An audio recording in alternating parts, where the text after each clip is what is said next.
In this cell phone video, the story just pours out of Banaz Mahmoud, and so does her panic and fear. As her boyfriend records it all, Banaz lays on a hospital bed, describing what she herself still couldn't believe.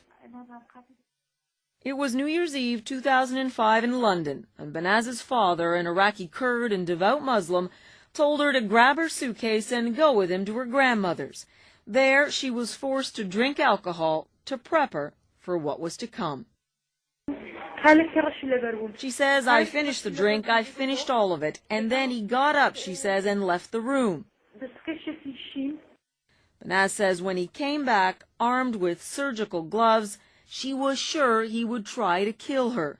She ran from her grandmother's house, smashed a window, hysterical, as she called for help.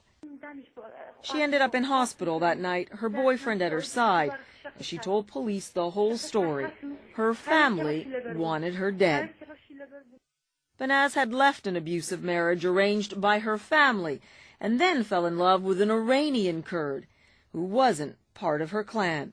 She knew her new love, coupled with the failure of her marriage, brought shame to her family, and that they believed the only way to restore the family's pride was through a so-called honor killing. That night, Banaz left this hospital with an offer from authorities, a safe house. She turned that offer down and sealed her fate. She returned to her family believing her father could never bring himself to kill her. He didn't, at least not with his own hands.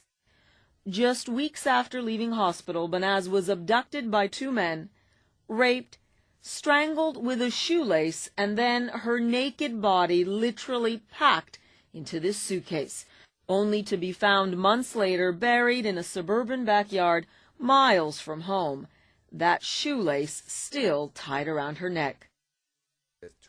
Her boyfriend still lives in hiding with his grief. They were cruel, they were just heartless people. My life went away pretty much when Banaz did. The only thing which was keeping me going was the moment to see the justice being done for Banaz. A London court found Mahmoud guilty, convicted of ordering his own daughter's murder. Banaz's uncle, Ari Mahmoud, also convicted of murder.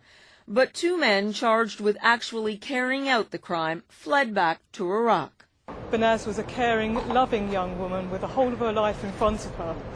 And that life has been brutally cut short by the very people that should have loved her and protected her. In any terms, the ultimate betrayal. A sobering admission from police, considering their report shows they questioned her version of events. Official figures show as many as a dozen women a year in Britain are the victims of honor killings. But the figure could be much higher. Apparent suicides for young Asian women are 3 times the national average, and there's little explanation for that. Banaz's sister, Bakal, worries about being the family's next target. She now lives at a secret location and wears a full veil, convinced she must hide from her own family. Her arranged marriage fell apart too.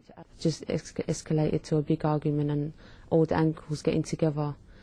And the main one, really, Uncle Ari, he was the one that was saying, you know, if I was his daughter, I should be, you know, killed by now and turned into ashes. You bring in shame. For her family and clan, Banaz was the picture of shame, deserving of death. Even from the grave, her pleas for help are resonating here, as police investigate more than 100 suspicious deaths, wondering how many victims of so-called honor killings have gone unnoticed. Paula Newton, CNN, London.